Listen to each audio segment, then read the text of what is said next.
From Viking invasions to Roman occupation, from countryside to coast, from historic wars between the English and the Scots to modern warfare, from a Scottish queen to a gypsy queen, from an artist from Manchester who regularly painted here to a local heroine who became a national icon, to boots discarded from weary walkers, from churches and abbeys to the ruins of priories, and stunning scenery on the way. Join us over the next few weeks as we follow the route of the stunning Northumberland 250. We've arrived at Blanchland, or Blanchland village and the Lord Crewe estate, which has been owned, managed and maintained by Lord Crewe's charity since 1721.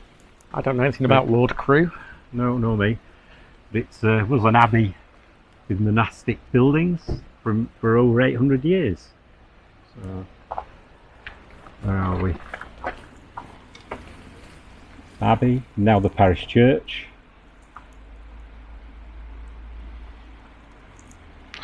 An old schoolhouse, now a tea room. Abbott's Lodge, guest house and abbey kitchens, now a hotel.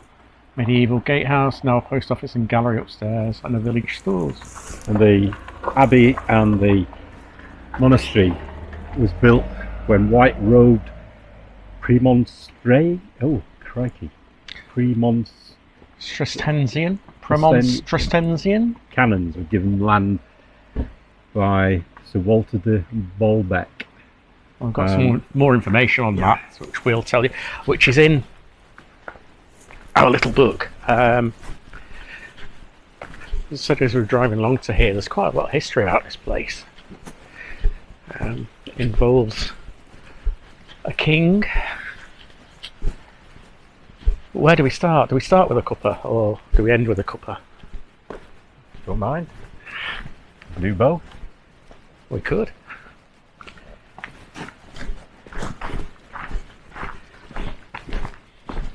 Well, I'm just going to follow Keith to see where he goes. Whether he heads to the tea room that we spotted on the way in. Oh, I thought you were pointing me this way.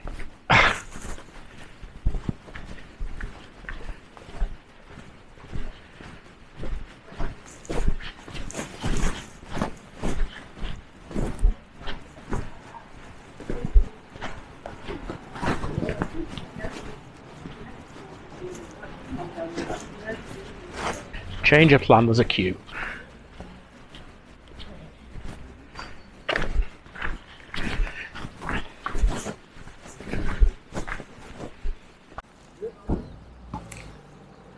Blanchland has a history dating back to 1165 when the land was given to a group of monks from Premonstrate in northern France. Hence that name that we struggled to pronounce back there. They wore white habits and became known as the White Monks, and this is sort of likely as to how the village got its name. The land of the White Monks, or Blanchland.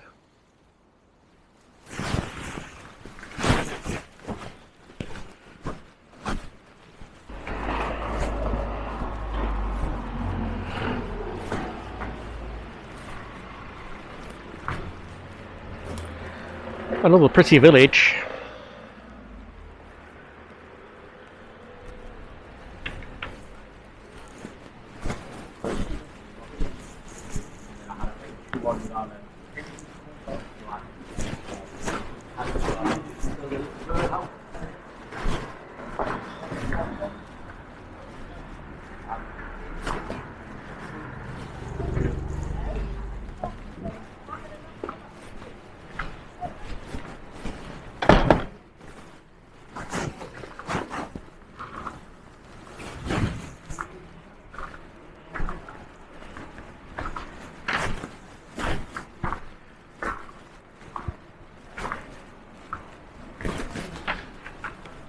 And this is the Lord Crewe Arms.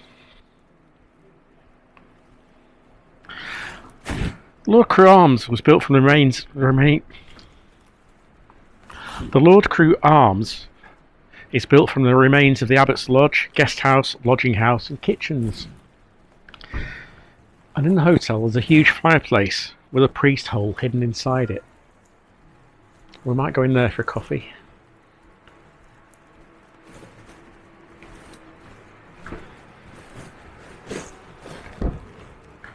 And Keith's just nipped back to get the dogs.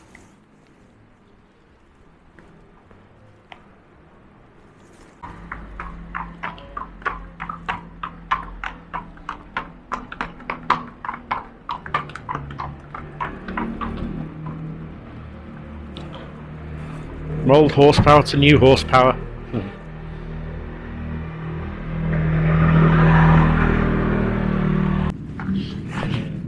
This is a post office, which is below the medieval gatehouse, which is what we just walked through before.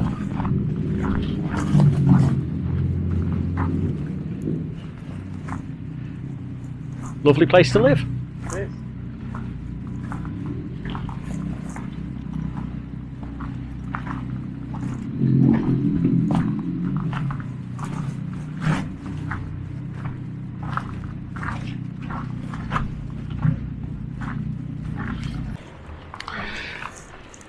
He's got his book out again. I've got my book out again.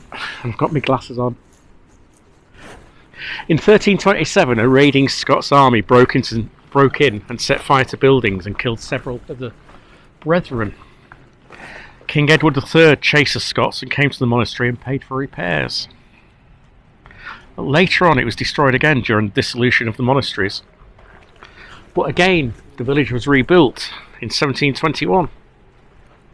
And the village is built in a form of interlocked squares, roughly representing the original monastery's inner and outer courts.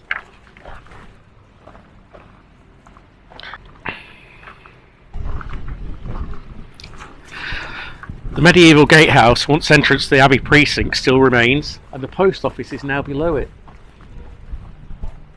Although it's not open.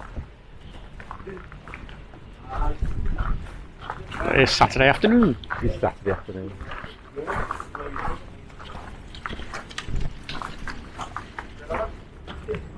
Lovely stone, isn't it? It is. It's the colour of it reminds me of the Cotswolds a little bit. I think it's time to go into the beer garden, where dogs are allowed, and have a coffee.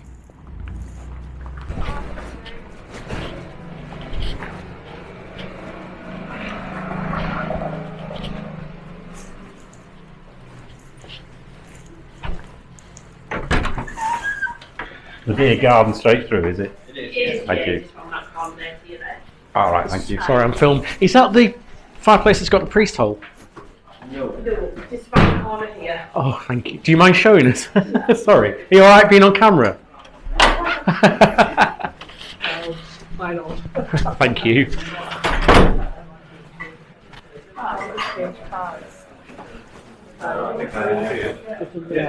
Oh, wow. You have to walk into Through it that? and look up. Right, thank you. Oh, it's lovely and warm as well. Alright. You won't see anything, but it's just up there. Just this side. Alright, okay. Brilliant, thank you.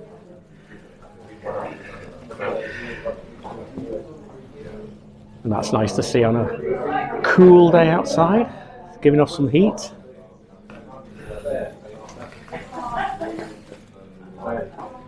Look who I've found outside. Right? Say, look who I've found outside.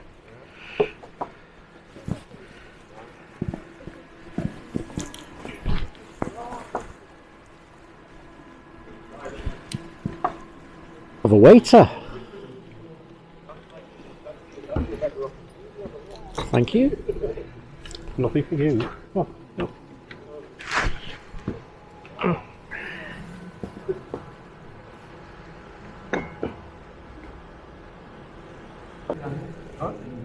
So you've just been looking at more about the priest hole, haven't you? Well, just about this hotel.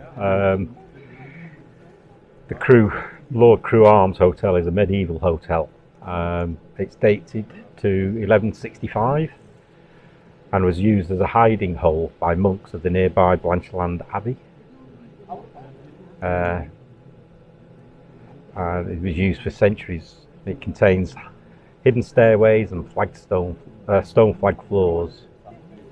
And if you lead further on, it has a fireplace where General Tom Forster hid during the 1715 Jacobite Rising. The hotel is reputedly haunted by the ghost of his sister, Dorothy Foster. Oh, that's different. Tom Forster and Dorothy Foster. So different spellings. Different spellings, yeah. You say you saw the fireplace where the priest hole was? Yes, yeah, it's not very clear because it's quite dark in there, but yeah, shown it. I like places that have got secret stairways and everything. It's very Hidey famous holes. 5, isn't it? Hidey holes, yeah. Yeah. It's not a bad coffee either. No, it's nice coffee. Cheers. It's not really a county we know, is it? Northumberland. Not at all. So it's a new discovery for us. So you're coming along with us as we see things. I mean, we For did the first stay. time. We did stay here with some friends over Kielder. We did, but we didn't we explore. didn't really explore much, did we? No. We did go to a place called Barter Books, which we will be going to on this trip as well, which is a bookshop and a half. And I don't need any Observer books. it's a really nice bookshop though. It's a second-hand bookshop, but it's a really nice one. But that's for a future video. And Keith just pointed out that over there's a sign, so when we finish our coffee, I'll wander over and see what that says. And if we spin you around the other way, over there is a church, which we haven't found out any information about, but we'll have a wander before we leave here. And when we do leave here, it'll be time to go and find a park up for the night before it starts getting dusk. And I've just realised, and I couldn't have planned it any better, that our Campervan Tales notebook and my pound shop reading specs match.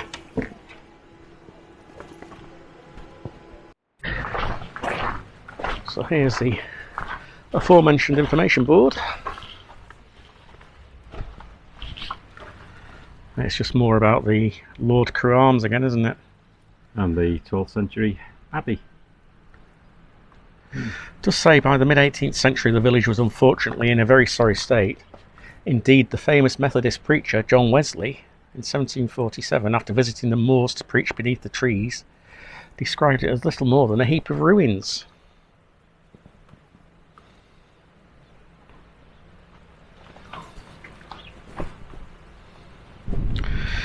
There's a illustration of what the place used to look like. This is where we are, with Lord Crewe Arms. We were in the cloisters just here before, where we had coffee. The chapter house, which is where the chapter house is here, was used as a place to gather by the canons. The chapter house hosted readings and regular discussions of day-to-day business. And its interior walls were lined with a continuous stone bench for the humble canons to sit on. Part of this was found in the northeast corner during the excavations.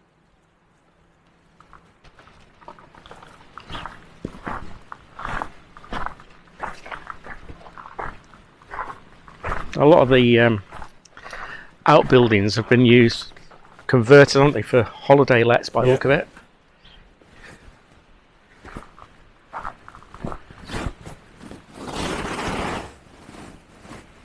This is the Blanchland Abbey. It's now a parish church of St Mary the Virgin.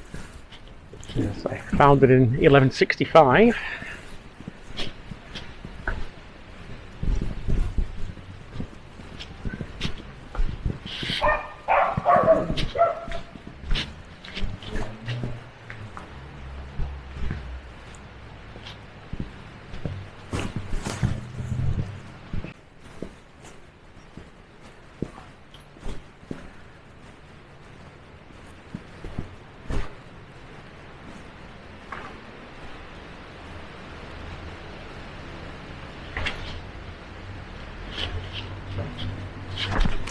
So when the abbey's closed, you can also get a key for the hotel reception so that you can let yourself in to have a look round.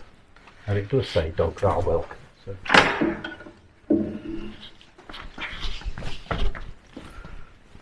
Well behaved dogs, that is. And here's one of the Premontre monks. Well, not an actual one, but a figure of one. That's why it's called Blanchland. They used to wear the white robes.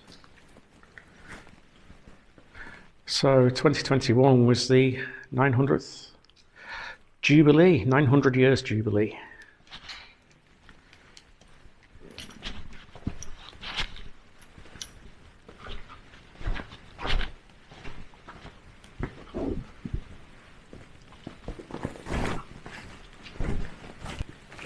Oh, look at that wooden ceiling up there.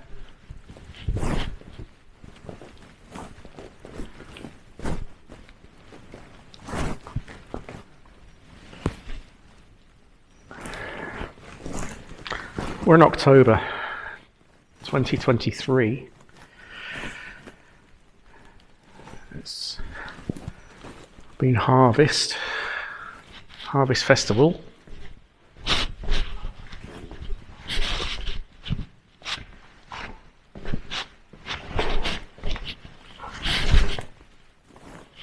Just looking around on the walls, there are some plaques. There's a plaque here. I don't know how clear that'll be. The Royal Arms of James I.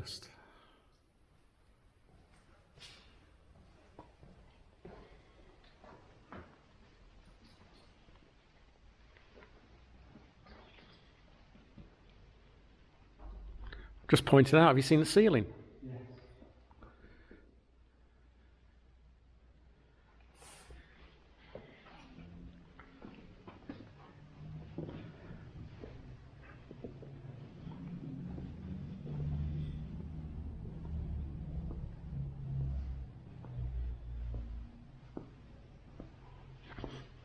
More Harvest Festival stuff here.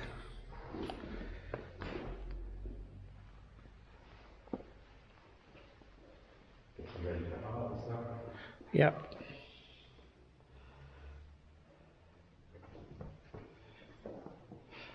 I used to love Harvest Festival at school, did you? Yes. It's one of my favourite times. And so what was your favourite Harvest song? We plough the fields. It was mine as well.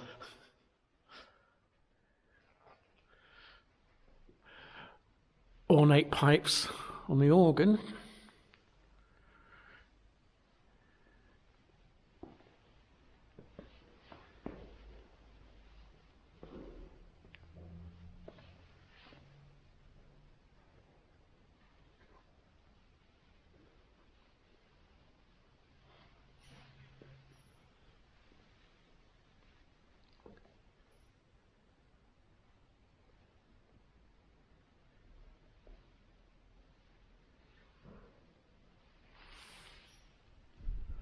Plaque here with a name you don't hear very often now. A Christian name you don't hear very often. Jabez. For the glory of God and in honoured memory of Jabez Oliver, organist of St Mary's Abbey Church for over 32 years and vicar's warden for many years, died in June 1926. It's not a name you hear very often now, is it? What's that? Jabez. Jabez. Oh. Sorry? Plaque there to an organist, but it's not a Christian name you hear very often.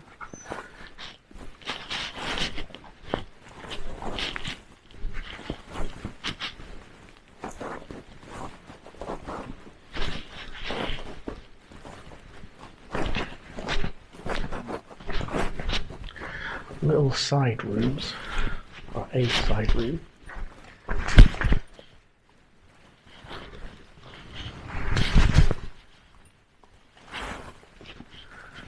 I don't know why this is here. There's a picture here. Oh, it's the canons regular of Premontre, the white canons, at Jongolo Abbey in Belgium.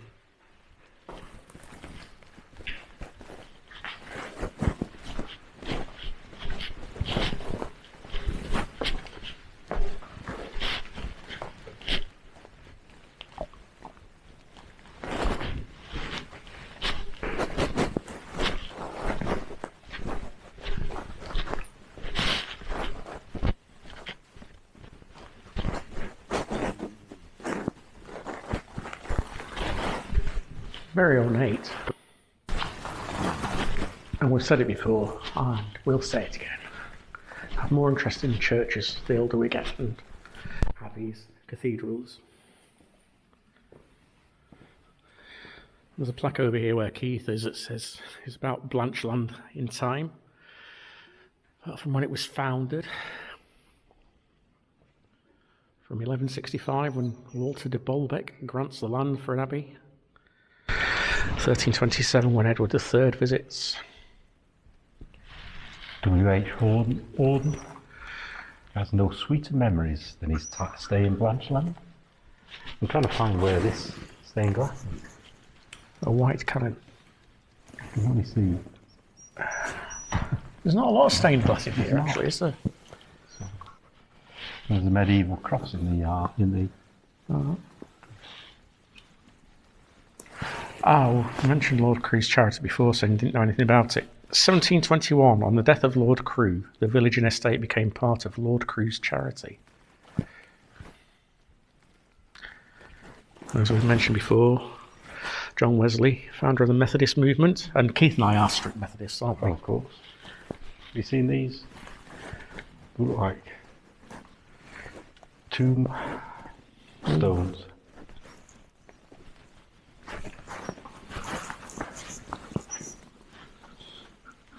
This is a sword, isn't it? Yes. You can see the An arrow. outline. Oh, yes, and the arrow. Bow and arrow.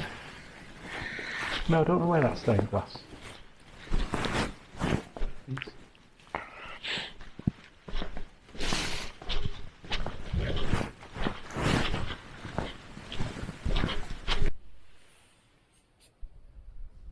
You found it. I found it.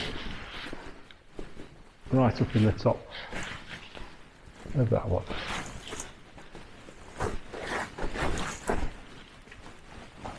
There. Yeah. All right, yeah. I was expecting it to be bigger.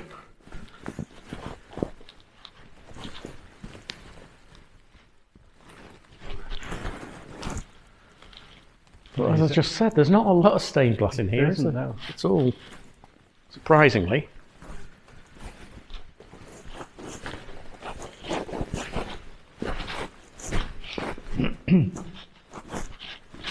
Looking at those two with the arrow and the sword.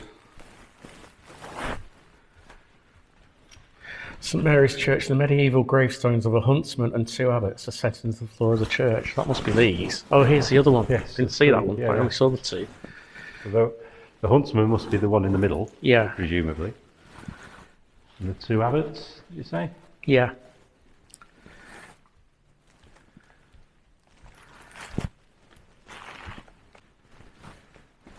They show records around about perambulation of the boundaries. We used to do that, or they used to do that at Lady Bay when I lived back in Nottingham when Did I lived they? in Lady Bay. And it's the church used to go around the boundaries of the area. So, I've never heard of that before. yeah. But this dates back to, well, documents detail it from 1793. So they used to do it as a service way back. What does this say? John Champion was taken up by two men And his and his bottom, alias his backside, was thumped or knocked against this Curragh? 5 or 6 times. Oh, above. During a 1793 perambulation, John Champion was given the bumps against dead Friar Curragh. The extract above is taken from the perambulation document detailing the events of their outing. No matter what religious building we go in, there's always something different to find, isn't there? There is. This is a medieval cross.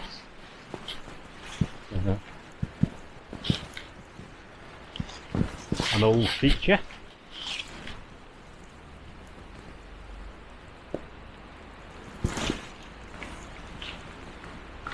That's unusual.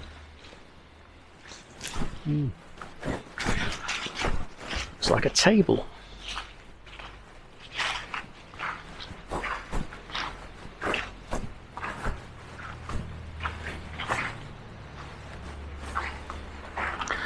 No real discernible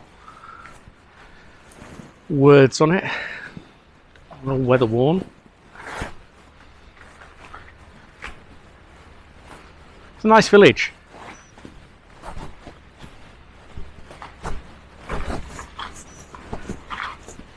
We found our park up for the night. It's a nice quiet road.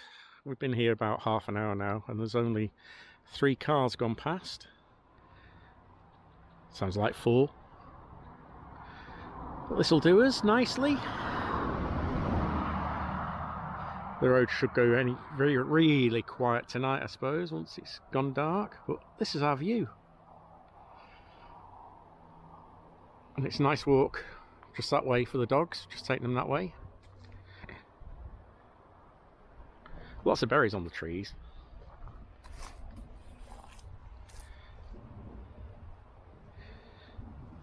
Time to go back in the van now, see what we've spent on the day, whether we've kept within budget, and work out what we're having for tea. We're Northerners, we have tea, we don't have dinner.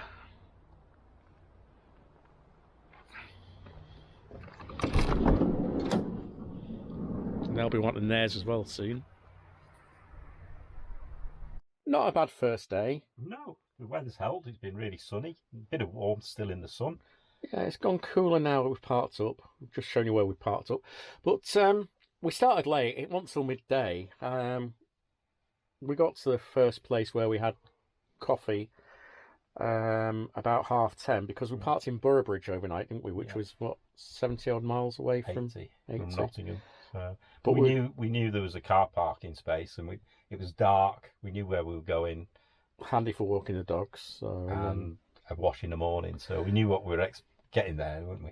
Plus we were meeting someone who we were passing some stuff on. If you remember Lee, who we met at the lifeboat station, who showed us around the lifeboat station a while back, he gave us a load of stuff for the van, didn't he? Yeah. And he said what we didn't need, please pass on. So there were some blinds that we didn't need, so I put it on Facebook, on one of the groups on Facebook, and it just so happens that somebody from sort of Newcastle area said he wanted it, and we were coming up this way, so he met up with us, and he was very grateful of them, wasn't he? So yeah, so it was a late start, and we'll decided, because it's better for us really, we'll have an early night when it goes dark, won't we? And get up early and set off early. So, but decent place for parking up. Said before, the road's pretty quiet, so it's time to sort tea out for them and tea out for us.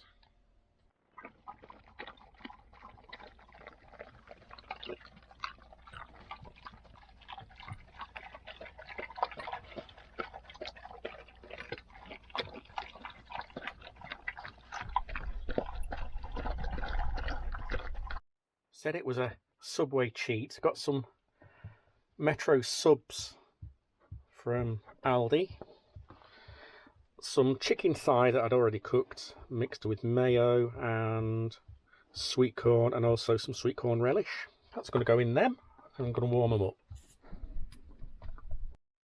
So there's the Subway rolls filled.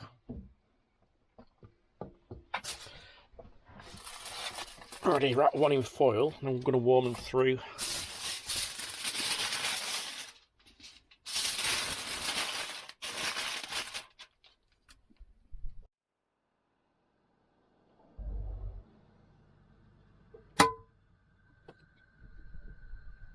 And once they've warmed through a little bit, we can leave them in the foil to stay warm, and then in there we will cook these crispy potato slices.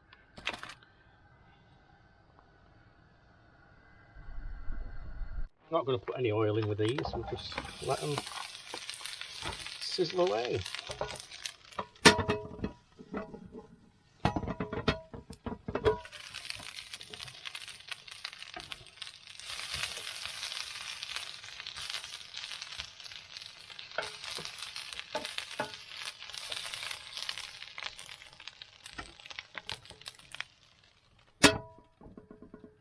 while the potatoes are cooking, did we stay within budget? In your budget, not in mine. I don't think it's right. We're on holiday. We spent £20 today. We've got £5 over then, so that's 30 quid tomorrow. Does that suit you?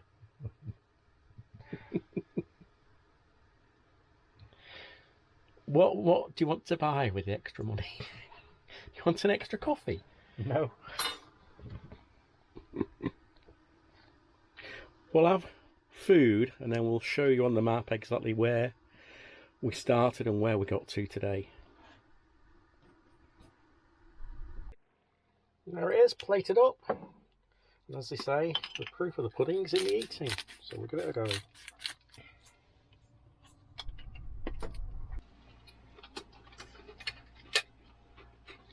Potatoes aren't bad. No.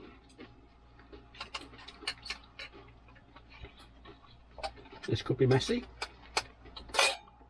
Oh, not too bad.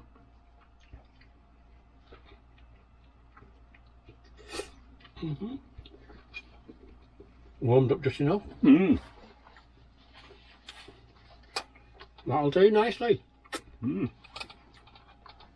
Kettle's on now for a cup of tea, and we're going to have some chocolate brownie with some creme fraiche.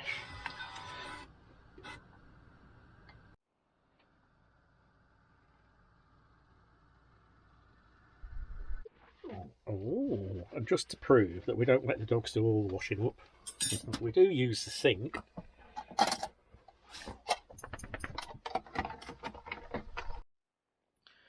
So this is the map of the Northumberland 250, and we started here. I'll zoom out a little bit. We started there at Allen Heads. Well, we've not travelled far today, as we said earlier. We only really had half a day, so we went up to Blanchland, and somewhere around this area now, just around about Derwent Reservoir, just above it, aren't we? I think we're on just where about the Derwent, just about there, in that wooded area there. And tomorrow we'll move on, and we're going to go to Hexham and Corbridge and see where we get to.